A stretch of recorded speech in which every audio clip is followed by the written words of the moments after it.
Hello and welcome to Filling the Sink, a podcast from Catalan News. My name is Lea Beliaeva, and today we're talking about the Catalan farmers' recent protests.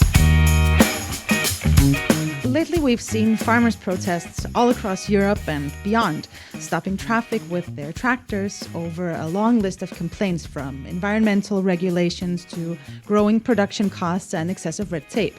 And earlier this month, thousands of farmers rolled their tractors into the European Parliament in Brussels. And back here in Catalonia, protests have also taken place. But the question is, why are Catalan farmers protesting, and have the protests borne fruit? To shed light on the issue, I'm joined by Oriol Escudé. Hello, Lea.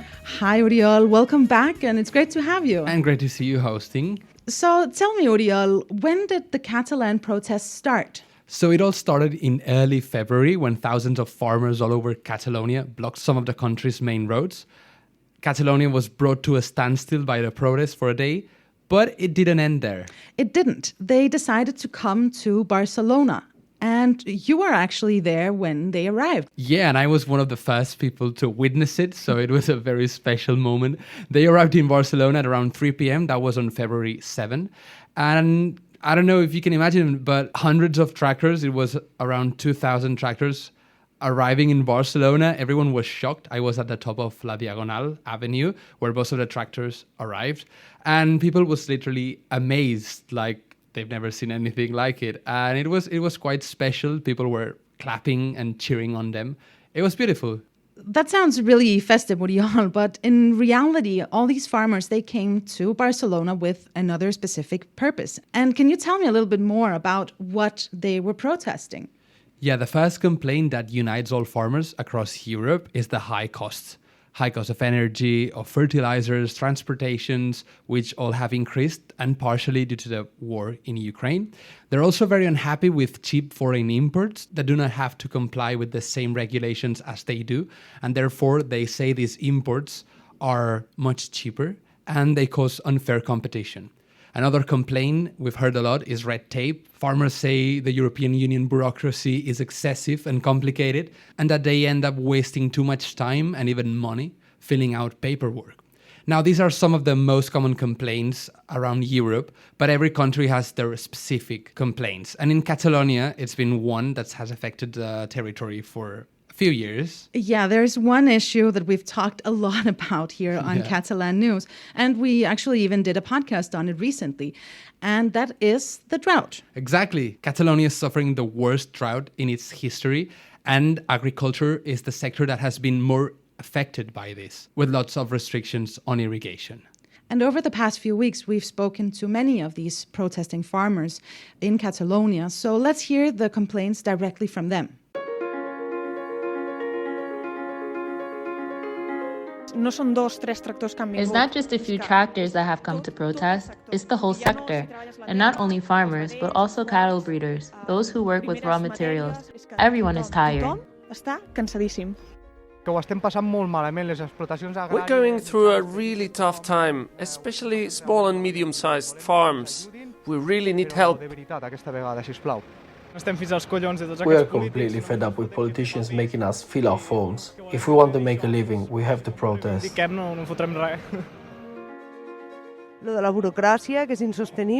bureaucracy is unsustainable. The sector can no longer cope with so many regulations, excessive controls, and unfair competition from countries outside the European Union that do not have as many requirements. Farms are disappearing because of all of this.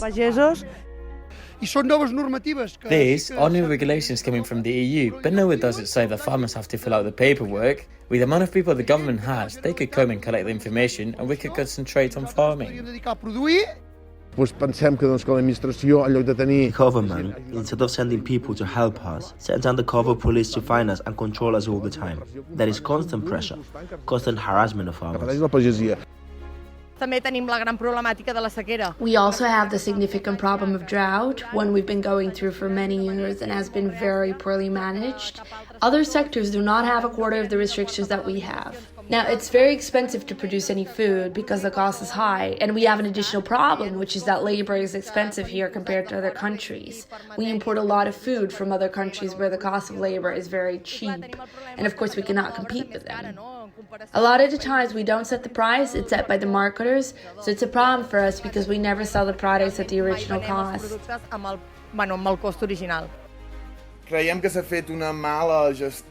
We believe there has been poor water management. You cannot cut back 50% of the water needed for livestock.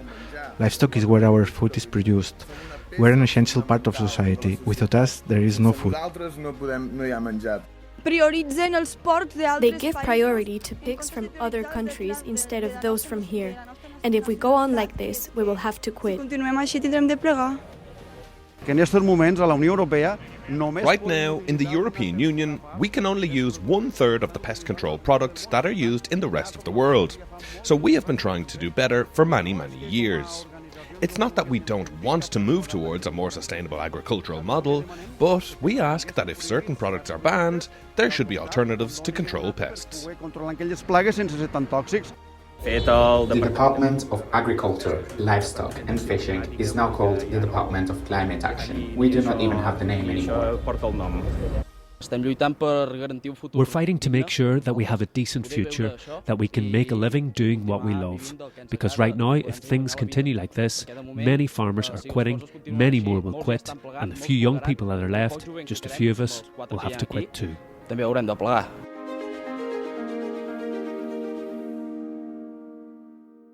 Thanks to everyone who spoke with us. So, Oriol, tell me, has the Catalan government done anything to calm these protests? Well, farmers met with the Catalan president, Pere Aragonès, when they were protesting in Barcelona. And after the meeting, most decided to return home. Some, however, were not satisfied with the meeting and stayed in Barcelona.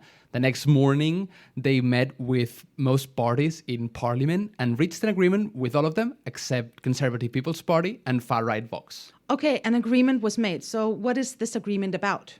It was very generic, and we didn't get to know many of the details, but there were three main commitments, which were to review water restrictions, cut red tape, and speed up the payment of subsidies. I mean, when you hear that, it doesn't sound particularly specific, right? So did the protest end here? No, although the farmers returned home that day, they weren't satisfied, and they actually warned the government that if the deal was not implemented immediately, they would return to protest. And they did so next week, targeting several places across Catalonia. One of the main protests took place in the AP7, which is Catalonia's main highway, we could say. And that was blocked for more than 30 hours. They told the government, we're not going to move until the agreement is sealed. Wow, and with that threat, did the government then make any new commitments? Yes, they did. They promised to compensate farmers up to 80% of the losses suffered due to the drought restrictions and guaranteed access to water for cattle farmers. Farmers in Catalonia, if you haven't listened to our episode on the drought, have suffered water restrictions for the past 3 years and right now are even worse, with irrigation reduced by 80% in many areas.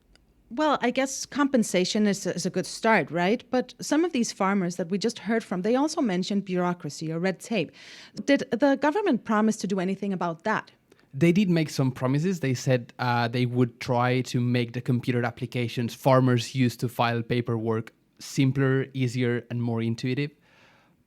They have also promised to reestablish local district offices to help farmers with the procedures. But there's nothing else they can do, really. But this doesn't solve the problem with the red tape, right? No, not at all. The Catalan government has little power in this area. Even the Spanish government, they cannot just slash red tape. That is a competence of the EU.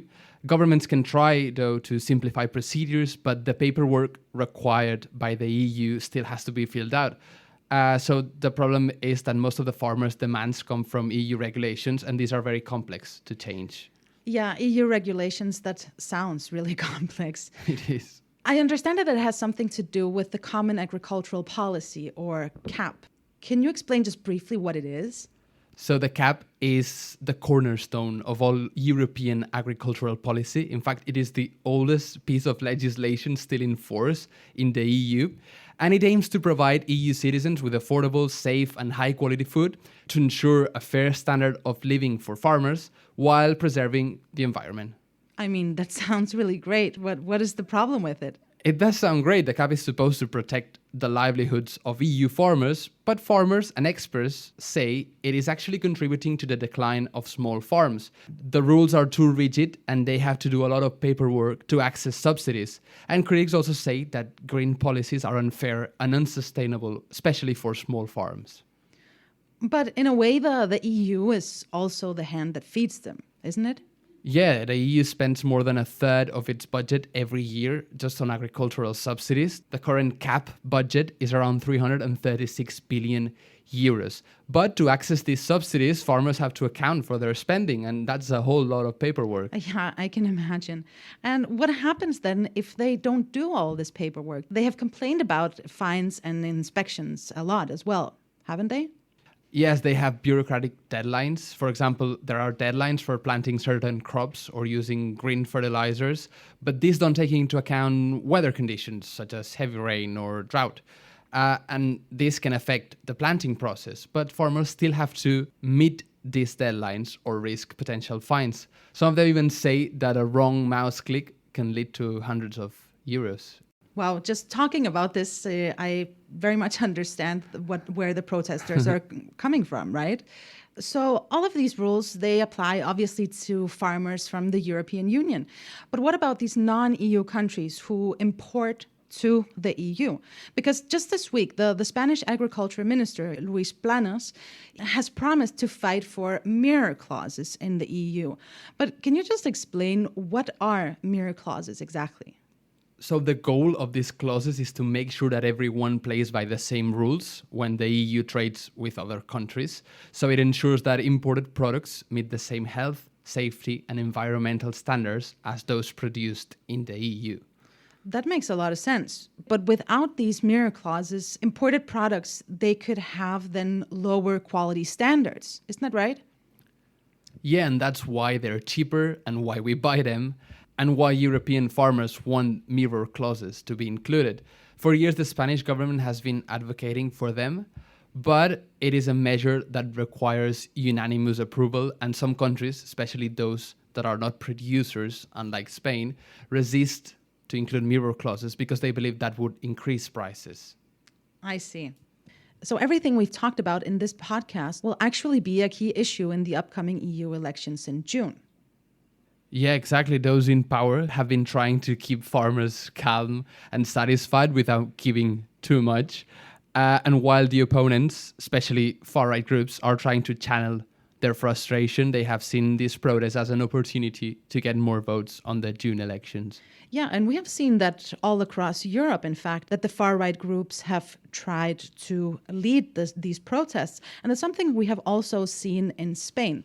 But is it the same in Catalonia? No, not at all. Vox here had no participation at all. These protests have been actually led by unions and people closer to the left. Experts say this is because of the strong sense of Catalan national identity, as many farmers support Catalan independence. And another reason is the huge difference in agricultural models between Spain and Catalonia, and land ownership as well.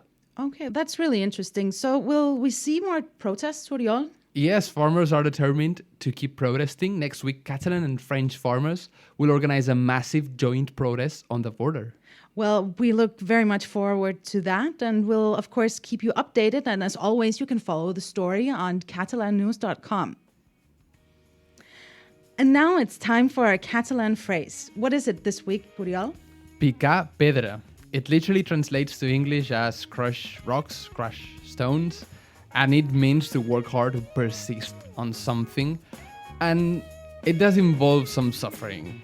Okay, so it doesn't necessarily always work out well. We can say that maybe the Catalan farmers are picant pedra.